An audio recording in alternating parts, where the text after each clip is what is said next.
സരിൻ, ഇപ്പോൾ ഈ ബൂത്തിൽ കയറി UDF സ്ഥാനാർത്ഥി ഒരു സംഘർഷം ഉണ്ടാക്കിയെന്നാണ് വലിയ രീതിയിലുള്ള പ്രതിഷേധം. അത് നല്ല മാധ്യമ റിപ്പോർട്ടിംഗായി ഞാൻ വിലയിരുത്തുകയാണ്. കാരണം സംഘർഷം ഉണ്ടാക്കി എന്നാണ് പറഞ്ഞത്. സംഘർഷം ഉണ്ടായി എന്നായിരുന്നു പറഞ്ഞിരുന്നെങ്കിൽ ഞാനായിട്ട് അത് തിരുത്തേണ്ടി വന്നേനെ. സംഘർഷം ഉണ്ടാക്കിയത് തന്നെയാണ് ബോധപൂർവം. വെണ്ണക്കരയിലെ 5 ബൂത്തുകളിലും ഞാൻ 2-2.5 മണി നേരത്ത് പോയതാണ്. 44-ലും 48-ലും അഭൂതപൂർവമായ തിരക്കാണ്. സാങ്കേതികമായ 1500 വോട്ടില്ലതാനും, എന്നാൽ 1440 മുകളിൽ വോട്ടുകളുണ്ട് 4 ബൂത്തുകളിൽ. 44-ലും 48-ലും 200-ലേറെ സ്ത്രീകളും പുരുഷന്മാരും ക്യൂ നിൽക്കുകയാണ്. എന്ന് വെച്ചാൽ 400ഓളം പേർ വോട്ട് ചെയ്യാൻ 3 മണിക്കൂറിലേറെ ക്യൂ നിന്നിട്ടാണ് വോട്ട് ചെയ്യുന്നത്. അങ്ങനെ ഒരു സ്ഥലത്തേക്ക് ഞാൻ നേരിട്ട് ഡിസ്ട്രിക്ട് കളക്ടറെ ഇലക്ഷൻ്റെ ഉത്തരവാദിത്തത്തിലിരിക്കുന്നതായതുകൊണ്ട് ഞാൻ ചോദിച്ചു, ഇതിന് എന്താണ് ക്രമീകരണം വരുന്നത്. ഞാൻ ഫോൺ വിളിച്ച് സംസാരിച്ചതാണ്.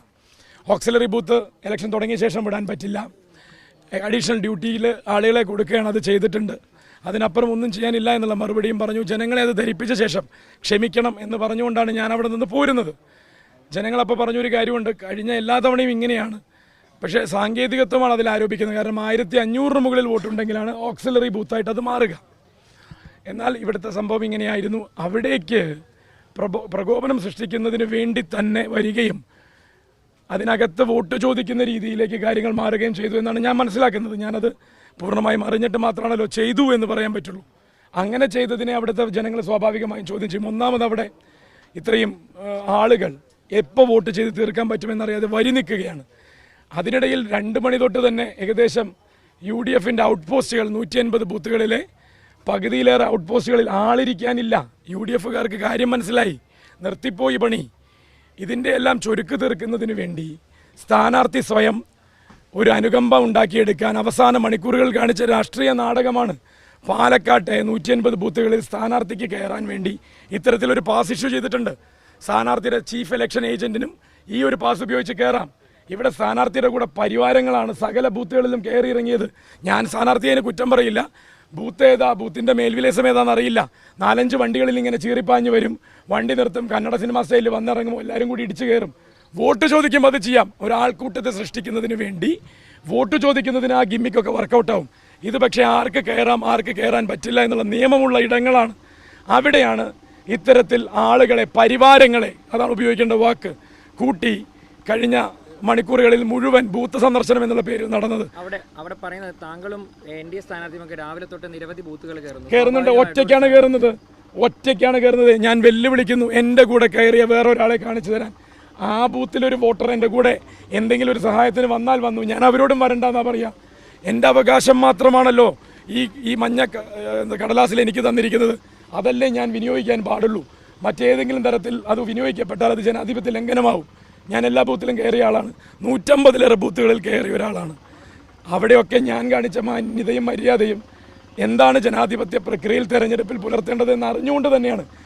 അതറിയാത്ത ഒരാളാണോ, ബോധപൂർവം പ്രകോപനം സൃഷ്ടിച്ചതാണോ എന്നെല്ലാം പരിശോധിക്കട്ടെ. എന്തായാലും ഞാൻ ഒരിക്കൽ കൂടി പറയുന്നു, UDFന് പരാജയം കൃത്യം 2 മണി മുതൽ മനസ്സിലായി കഴിഞ്ഞു. 2 മണിക്ക് ശേഷം അകത്തിരിക്കാൻ ആളില്ലാത്ത സ്ഥലങ്ങൾ ഉണ്ടായിട്ടുണ്ട്. പുറത്തെ ഔട്ട് ബൂത്തുകളിൽ 50%-ലേറെ സ്ഥലങ്ങളിൽ അവർക്ക് ആളില്ല. അവരത് ഡെസേർട്ട് ചെയ്ത് പോയി, ഉപേക്ഷിച്ചു പോയി.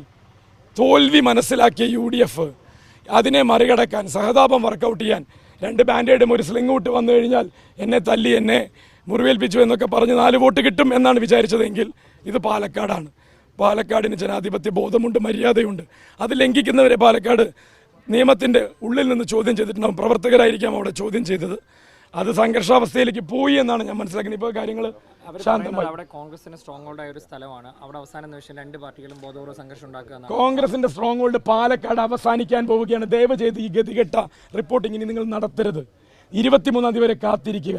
കിട്ടിയ വോട്ട് എങ്ങനെയായിരുന്നു എന്നും വർഗീയ ധ്രുവീകരണം നടത്തിയും മതം പറഞ്ഞും കിട്ടിയ വോട്ടാണെന്ന് പാലക്കാടൻ ജനത പഠിപ്പിച്ചു തരും.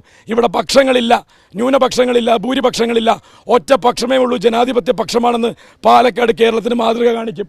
ഇതുവരെയും ജയിച്ചു കയറിയത് അവസാന ദിവസങ്ങളിലെ പൊറാട്ട് നാടകങ്ങളിലാണ്. അത് മനസ്സിലായ ഒരാളുണ്ട്. ആ മനസ്സിലായ ഒരാൾ ഇനി കമാന്നൊരക്ഷരം മിണ്ടില്ല. മുൻ MLA അതിനെ അവസാനിപ്പിച്ചു. പാലക്കാട് എന്നേക്കുമായി കുഴിച്ചുമൂടി. പാലക്കാടൻ ജനതയ്ക്ക് ഞാൻ പറഞ്ഞല്ലോ മിനിഞ്ഞാന്ന് കൊട്ടിക്കലാശം നടക്കുമ്പോൾ ഇത് ഹൃദയത്തിൽ നിന്നുള്ള സല്യൂട്ടാണെന്ന് അവർക്ക് മനസ്സിലായി. അവരെ വഴിതെറ്റിച്ചത് അവർ തന്നെ തെരഞ്ഞെടുത്ത ഒരു ജനപ്രതിനിധിയാണ് എന്നുള്ളത്. ആ വഴിതെറ്റി നടന്നത് പാലക്കാട് അവസാനിപ്പിച്ചപ്പോൾ വീണ്ടും വീണ്ടും പ്രകോപനം സൃഷ്ടിക്കുന്നതിന് വേണ്ടിയാണ്. കോൺഗ്രസ്സിന് 180 ബൂത്തുകളിലും പിടിയില്ലാതെയാകുന്ന തെരഞ്ഞെടുപ്പായി ഇത് മാറിക്കഴിഞ്ഞു. ഞാനത് ആവർത്തിക്കുകയാണ്. പിടികിട്ടാത്തത് കുറച്ച് കോൺഗ്രസ്സുകാർക്ക് മാത്രമാണ് എന്താണ് സംഭവിക്കുന്നതെന്ന്. എന്നിട്ട് പഴയ കണക്കും കൊണ്ട് വന്നു കഴിഞ്ഞാൽ പുതിയ കണക്ക്, പാലക്കാടിൻ്റെ പുതിയ കണക്ക് 23-ാം തീയതി വ്യക്തമാവും. അല്ലെങ്കിൽ നിങ്ങൾക്കൊരു കാര്യം ചെയ്യാം, നാളെയും മറ്റന്നാളുമായി വോട്ട് ചെയ്ത ജനങ്ങളോട് വെറുതെ ഒന്ന് ചോദിച്ചു നോക്കാം. അവർ പറഞ്ഞു തരും അവർ വോട്ട് ചെയ്ത് എന്തിനാണെന്ന്. ലോകത്തെവിടെയായാലും ഏത് സമയത്തും ഈവനിംഗ് കേരള വാർത്തകളും മറ്റു അറിയിപ്പുകളും അറിയാൻ ഞങ്ങളുടെ യൂട്യൂബ് ചാനൽ സബ്സ്ക്രൈബ് ചെയ്യുക.